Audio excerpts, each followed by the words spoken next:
When you get a framework, you can understand the books, and it'll come. I talked to someone on the other day, and she was saying how she didn't understand the Bible, and she's blessed to start coming here to Ebenezer because she's starting to plug in things, and because we try to give you a framework.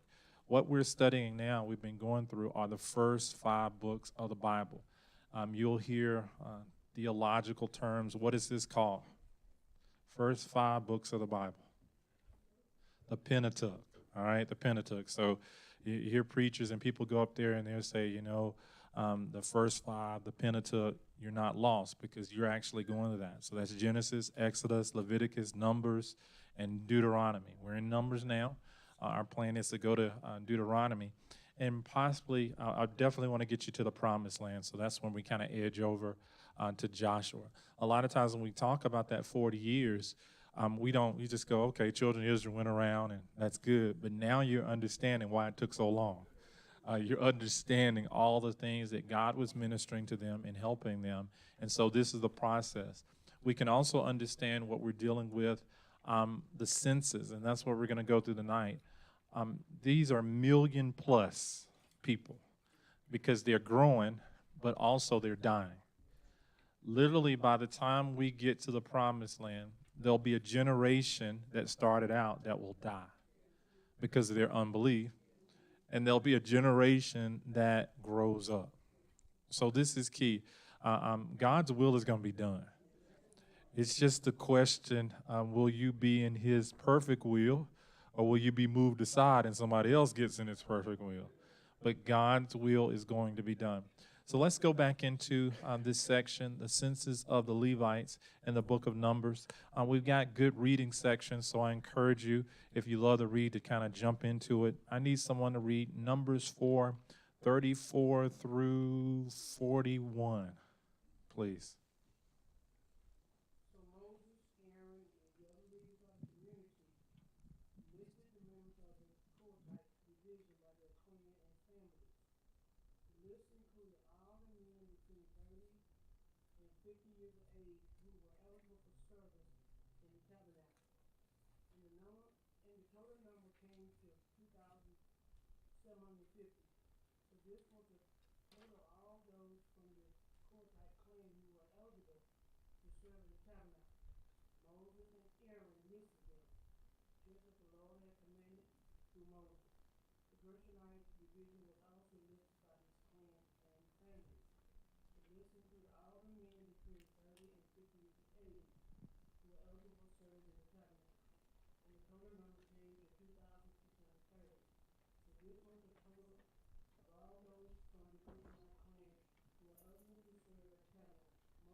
So we collapse those scriptures together. What stands out? What pops out? What do you hear?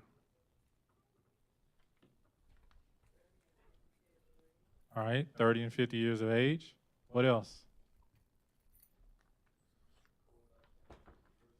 All right, Kohathite and Gershonite we've been talking about. What about, why did they do it? Just as the Lord commanded. And we go through and we've extrapolated, we're understanding a little bit more the senses and why it was so important, the people that had to carry the poles and build the temple. But it all comes down to whether you understand it or not, God said it. And we're going to see that over and over again. So as we go through the lesson tonight, I want you to start understanding and picturing the character of God, because we miss out. God is very precise. God likes numbers. We see 7s, we see 3s within the scriptures over and over again. We see 12s over and over again. He likes numbers. He likes the counting. He likes things decent and in order. So we're dealing with this whole process as we go through. Look at this next section. Someone read Numbers 4:42 through 49.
Now, as we look at this process here, when you count somebody, you know who they are, right? Because they got to get in line. And so as they're being counted, the census is being taken, everyone is assigned a task that we talked about. This is very important to society and community that everybody work. Paul said, if you don't work, you don't eat. We find in our society there's some struggle with this whole concept. Even our welfare. Thank God, God has been very gracious to America, but it came out of the thought we're going to assist people so they can get back on their feet and they can go. It was never supposed to be that the government is taking care of people. And so the process is, and because of that, higher taxes, we got all kinds of issues, we've got our Social Security being eaten up, all because the tasks are not taken seriously by people. Today, I'm not even going to tell you which kid, but one of my kids got a summons to do jury duty. Yeah, they got a summons. And really, I understand, I've been there, but the first thought was, oh no, why me? And you know what? You know where she learned that from? Parents, society. When have you heard somebody get a jury notice and go, thank God I get to serve? I'm so glad that my number came up so that I can assist in this great US of A, American democracy. We don't hear that, but that's what makes America great. These tasks that are given, and all of us take part of that, and we must be careful. If we don't change our mind, I believe it'll change really quick. The processes that we have. And this is why God puts, look at that last part again, when their names were recorded as the Lord had commanded through Moses, each man was assigned his task. And what? It wasn't a choice. You didn't get a choice whether you wanted to do poles or you wanted to do the fabric. You were told. And you didn't fight against it. You accepted that. And you went about it, and you did it to the best of your ability. We have so many struggles that are going on because we have our opinions and we're making choices. Today, coming to church, I was listening to NPR or something like that, and this lady was non-binary. Let me explain this to you because it gets very complicated. She is actually, I even said it wrong. He says that she is not a he, nor she. All right? So she said since she was 8 years old, this person, it said, since it was 8 years old, it believed that it was neither he nor she. And so it's gone through this whole process to get non-binary on license. And also, it was talking about the problems that are going on with TSA. So when you go to TSA and you go through those things, I've flown a lot, because they look at you, they look at your information, and they go, okay, this is a he or a she, and they push a button because the machine has to know if it's a he or she because it scans in different ways. So if you're a she and that scanner goes down to the bottom around waist and there's something that sticking out there, they go, hold up. Duh. The machine has to know that intelligently. That's what it used, vice versa if it's a male. And so she was upset that we even have these things in our society. And it's the problem. It produces problems when we have tasks and we don't want to do those particular tasks. It produces problems with all of our lives and all of our things. And I'm not even talking about whether that's right or wrong. I believe it is wrong, but it causes problems. It's like, what else? When we go through signal lights, we expect everybody to know what red means. We expect everybody to know what green means. We expect everybody to know what yellow means. If we get to a light and somebody says, you know what? I don't see green. I don't see red. And I don't like yellow. And they decide, you know what? Yellow's going to be green for me. It just complicates. It complicates things. And I'm so glad that we see within the scriptures here that God assigns those tasks because he understands when left to ourselves, we will mess up so much stuff. Think about your life if we didn't have the Bible, just our choices. And that's why our America has come out of, many of the choices come from the Bible. You can find them directly into the Bible. So when you strike those things down, well, who's going to make the rules? Who's smart enough to make the rules? And we can see when smart people make rules, what happens? It gets really confusing, all right? So God says, you got to know my character. And this next section we get into is purity. God says, I'm going to count the people. I'm going to give you tasks. But I want to make sure that the place that I dwell in is clean. God actually cares about cleanliness. Why? And we haven't even gotten into this. Why would God care about the cleanliness of the camp? We've actually studied this. Okay, disease and sickness, what else? He's there. The scriptures say, and we've gone through this portion, that God would go through the camp. Remember, he leaves a fire by night, a cloud by day, but he would literally, just like in Genesis, kind of walk through the camp. And we're going to see this process, and I believe, and we know through Jesus Christ, the Holy Spirit, he dwells on the inside of us. He is with us all the time. Look at this next part. I want to jump in it so we can get a little discussion going on. This section deals with precautions the Israelites were to take to keep the camp free from what? Keep that in your mind. Free from defilement. The reason for the command in verse 3 can be found in Deuteronomy 23:14. God was walking in the midst of the camp. So as we look at that, a little question, how can we compare this to our lives?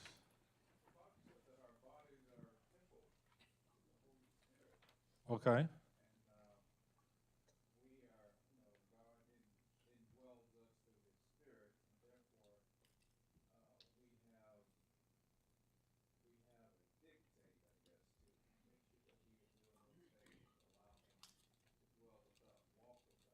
Okay, all right. Now, the Ministry Collins brings out, he says, scriptures, our body is the temple. Let's take it another. We talk about that, but what does that mean in actuality? We are learning about the temple. We're learning how it's set up. So how can we take it another step in certain things? What does it mean for us being the temple? What is God looking for as we look at that question? Angela.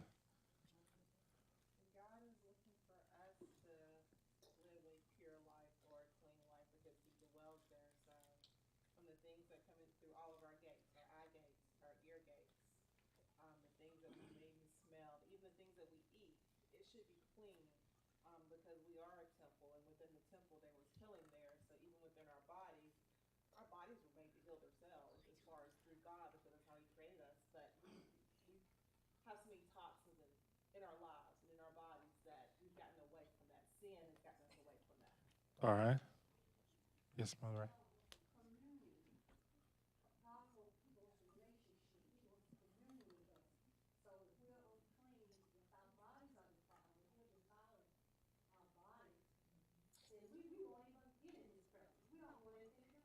Okay, all right. So we've got to keep our temples clean, and how are we going to define that for fellowship to take place with God? For us to even hear his voice clearly. What else? Yes, sir.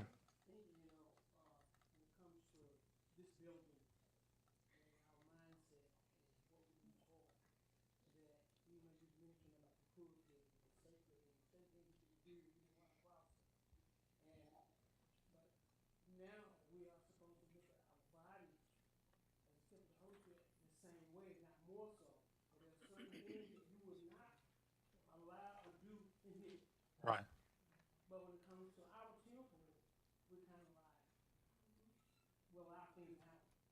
Good.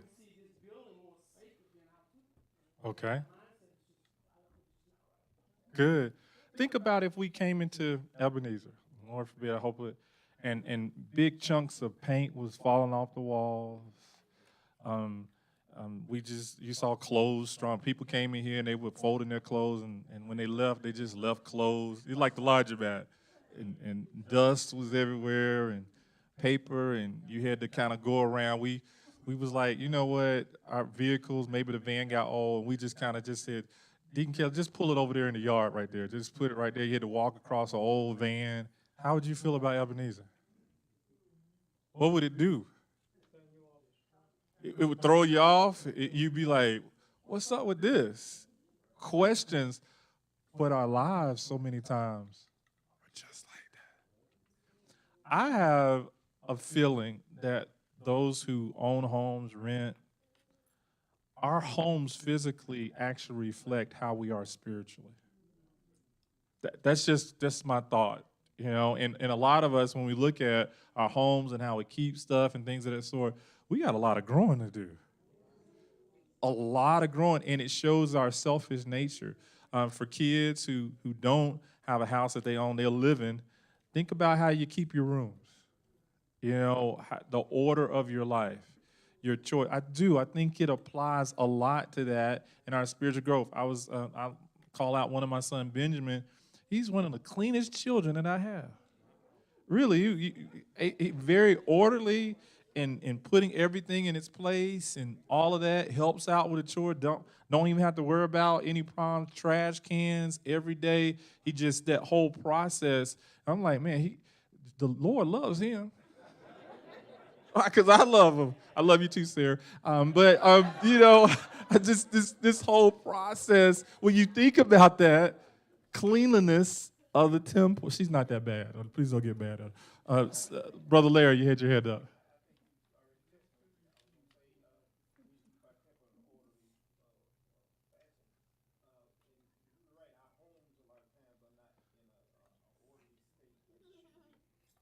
Amen. A reflection, possibly, of what's going on the inside. Let's look at, yes, sir.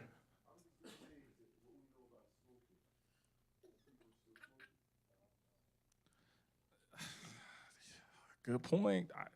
You know, but as we compare that, driving cars produces pollutants. Our foods. Have you looked at the list of a lot of stuff that's in our foods? And we eat it real good. Um, you know, there was some cakes and cookies in my house. I knew I probably shouldn't eat them, but I just believed God it would have had. You know, and you make a good point, but this is the challenges that we're here. And we're thinking on a physical level, what spiritual things have we just allowed to seep into our temple?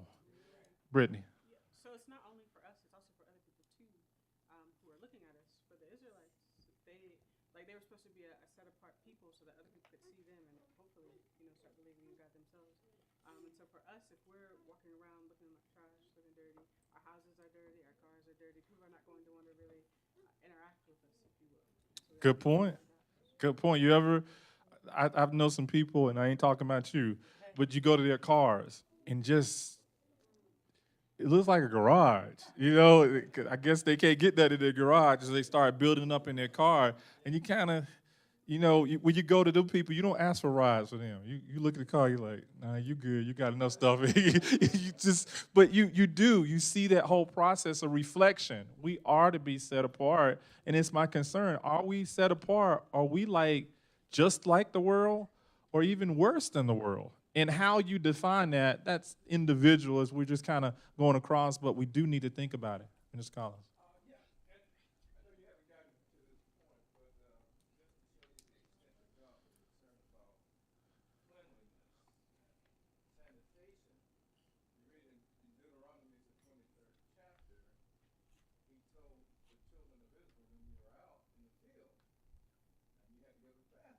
We're going to deal with that. You're right. You're right. Right here. He repeats it over and over again. He is serious about it. Yes, ma'am. Okay, so this is just a theory. So this was all written back when God was only sort of available to the Israelites. But now that Jesus has come, and this is sort of the reason why I get tattoos and have all these piercings, because this is all available to everyone. And when people ask about my tattoos, my piercings, like, how do you go to church and still have all that stuff? Because salvation is available to everyone. You can look any type of way and still have a relationship with Christ. Right. People judge the way I look, but it's like, I'm still here. What about your non-tattooed family? Do they Uh, have that relationship? Right. But we can reverse that and say salvation is to all, but you don't have to get the tattoos to get somebody to ask you about the tattoos. God accepts us with salvation. You can flip it anyway. Salvation is to all, but there are requirements. We're not talking tattoos at this point, of Christians. When I get saved, salvation is to all, but now conversion takes place, and New Testament is serious about sanctification. And sanctification is not a Pentecostal movement. All right? I know y'all, some of y'all think, well, we're sanctified, and you think it's just getting a shout on or speaking in tongues. That is not what it's talking about. It is what Brittany brought up. Sanctification is separation. It means as I walk with God, I begin to look different. I carry myself in a different way. There's a beacon. No matter what I had, no matter what's on my body, but I am different. My mindset changes. And that is a progressive thing as we see God working. And that's what we're going to deal with on a physical level within the camp, because I want to jump into some things. A couple questions. Yes. But Isaiah. Yeah, I just want to say that back then that God let the people know that if they come into anything dirty outside the camp, they have to stay outside the camp, because God is a God of order. He wants the people to be clean. He wants the camp to be clean. And if we are going to be the temple of God, our bodies have to be clean. We can't be defiling our bodies with dirty things that God cannot dwell with us. Okay. So we have to be like God, like the tabernacle. Be holy as I'm holy. Right. Somebody, let's get into it. There's some hands, but let's get to this section because I want you to kind of see some things. 5:1-4. Someone read, please.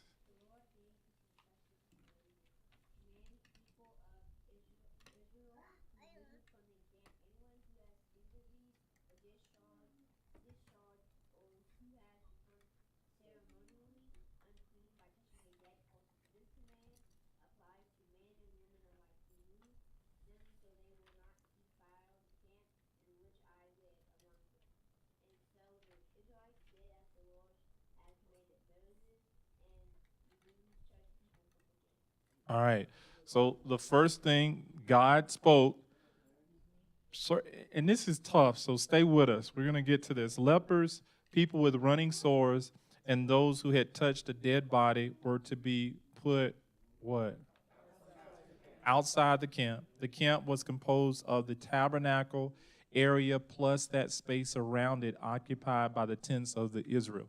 So there were certain sections they weren't allowed to come in. Now, just from a physical point, if you got a leper who's got running sores, why would that leper be ostracized? Controlled disease. And all of us, and you can say, oh, I can't believe God would kick out a leper and everything like that. But if that leper was in your neighborhood, living in your apartment complex with running sores, you'd be like, we need to do something. All right? And you can be gracious and kind, but you're going to be thinking about you and your family, this disease. So God first is looking at disease, but also why dead? If I touch a dead person, why would I be ostracized for at least a period of time? Because you will be dirty, you become defiled. Okay, defiled, but more than spiritual defilement, what else? Diseases. So at that time, a dead body may have been laying for hours, composition issues, and so if they died of a disease, then when I touched that dead body, I could actually pick up that disease, and I could spread it to other people. All is processed, and you have to be concerned about these things. We are blessed because we have embalming processes and stuff. But if we didn't embalm, when we have funerals and you put that body up there, there would be a lot less people hugging on mama and granddaddy and stuff. They wouldn't. They just, because it would be, you'd be like, woo, let's close the casket. You would actually see that decomposition that's taking place and occurring, and you can see, man, I don't want to touch that. You ever seen a dead dog or a dead cat in the road? It's terrible. Decomposition is occurring. You don't want to touch that with your bare hands because you can literally pick up disease. So God is preempting the flow of disease. There were some hands. Go ahead. Larry, we'll walk a queer across.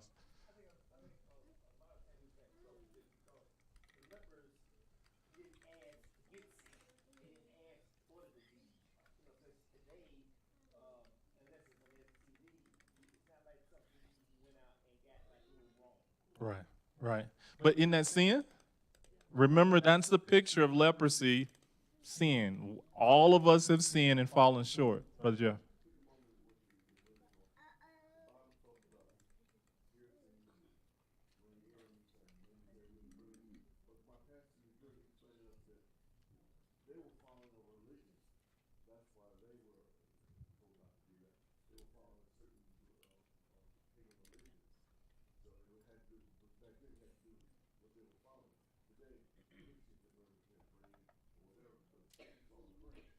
Unless the Lord didn't command it. And I'll get to that as we continue on. Isaiah, go ahead. I just want to compare that the leprosy with the measles in today's society. Now, if we don't quarantine those people who is infected with the measles, it will spread throughout the community. Good, So good that was point. one of the main reason why God was telling those people who were infected with the disease, stay outside the camp until you get clean. Good. The same thing in today's society. You're right. Quarantine, that's what it's called. Miss Adrian. All right. And the same thing on planes. I'm always just a tad bit concerned on planes. Someone comes in with a disease. I actually traveled. I was coming from the flu. I was getting right over the flu, still on the medication, and I was just getting over my temperature stage. And I was concerned. I was like, are they going to let me get on this plane? You know, because you're enclosed and you're up with all these people. You know, somebody sneeze, it kind of goes, you think it just stays on their seat. When people sneeze, I'm like, really, you go, unless you hold your breath for a long time, it's going through the plane. So these are the process. God puts up a quarantine. The leper was a picture of the awfulness and ugliness of, we talked about it, sin. The running issue was a reminder of sin unhealed and taking its toll. Defilement by dead body was a reminder of the ultimate result of sin, eternal death. Let's look at this next section. Someone read Numbers 5 through 10, please.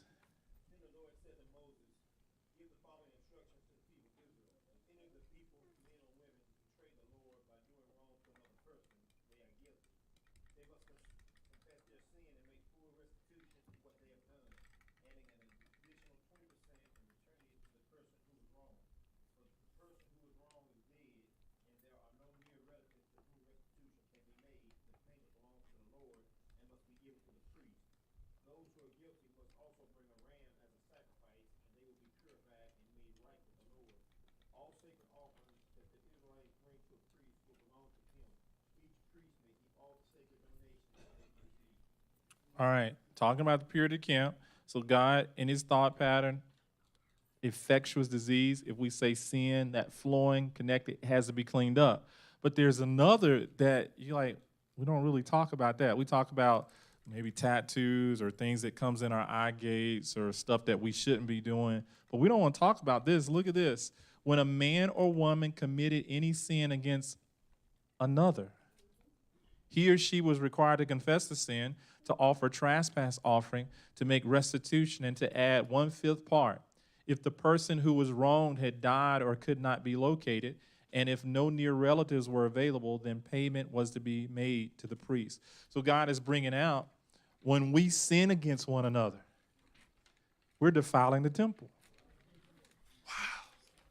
It's not necessarily the stuff that I put on my body, though it could affect that, but primarily how I treat you and you treat me could actually keep God from flowing. There's a powerful scripture, didn't put it down, but because we're going to get into marriage. The scriptures talk about husband and wives. If you're holding something against each other, your prayers are hindered. Listen to me, newlyweds. Really, I'm serious. That's a powerful scripture, and that's why, like, Bianca, we got to get it together. We can't stay mad a long time. Maybe just for a little bit, but not a long time, because our prayers will be hindered if we can't get it. Anybody need your prayers to be heard? I need my prayers to have free flow. I don't need to be hindered. And this is what God is saying. We got to get it together amongst, or we're actually defiling the temple. Brother Rick. Amen. There is a cost for sin. The wages of sin is? Yeah, I just want to look at the part where he said that if you wrong someone, you commit a sin against someone, and the person passed, that you have to pay to that person's estate. So there's no getting away from paying, you know, Amen. who you messed up. You're right. If they have no relative, you have to give it to the church. Thank God for Jesus. And I see so many people that don't have a connection with Christ. When a loved one passes away and they had stuff that they didn't get right, they're miserable. And so what they usually do, those are the people that after the loved one passes away, they try to do a whole bunch. You know, they take out loans to get a special casket or something, thinking that they're paying back that person that they treated wrong. Or, you know, or when they're sick, when they still didn't say I'm sorry, but they'll start showing up. They weren't there 15, 20 years when they were fine, when they had the grudge, but at the end they show up because now they're paying restitution. Look at this next part, because I want to get to this. If you married, I want you to hear this. This is heavy. God considered marriage a place of holiness and sanctity so much. He put these things, and this is going to mess with your mind, some of the stuff we're going to get into. Someone read Numbers 5:11 through 15.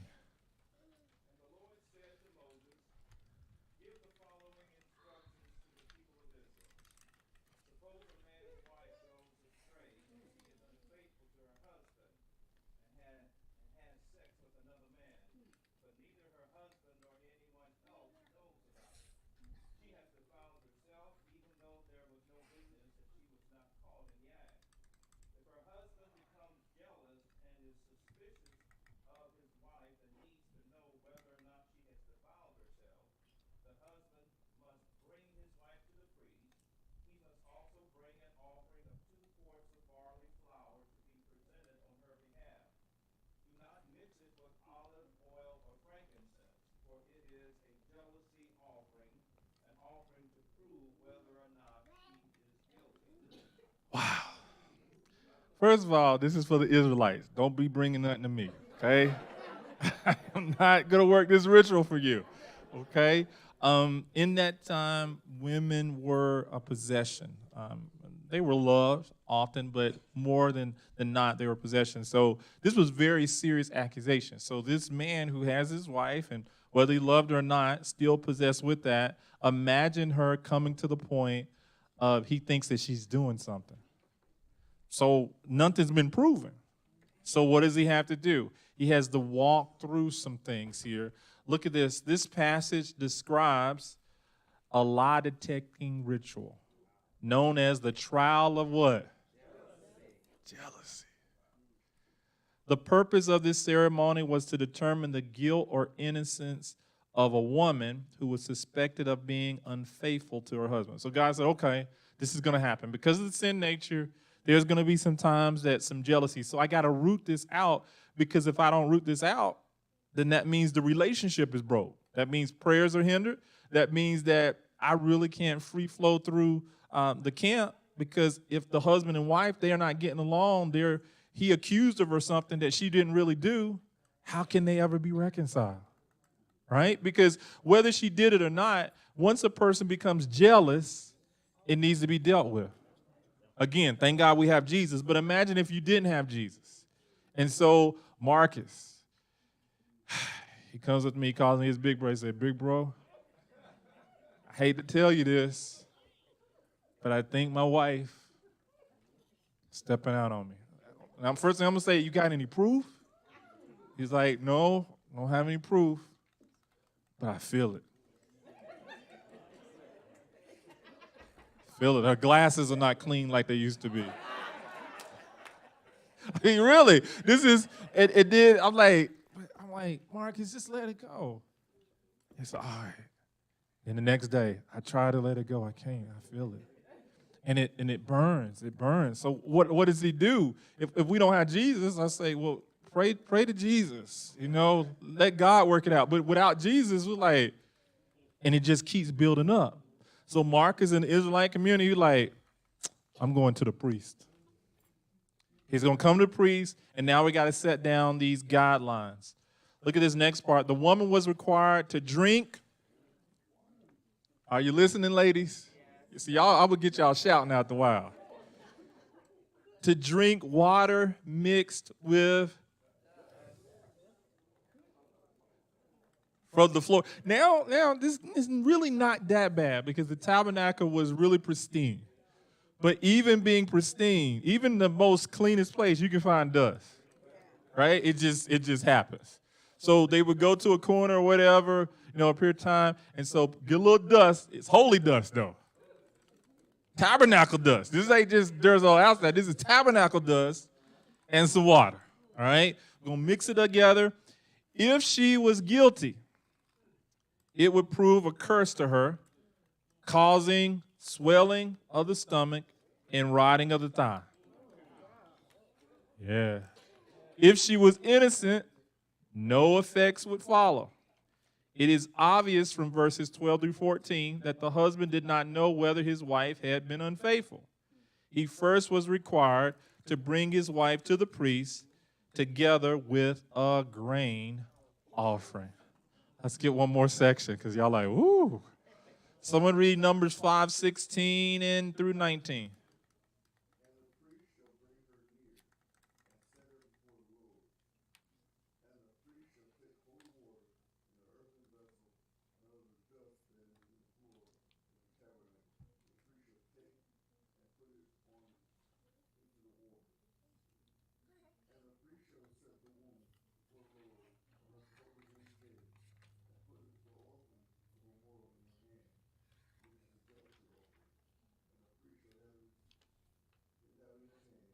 Are we on the right ones?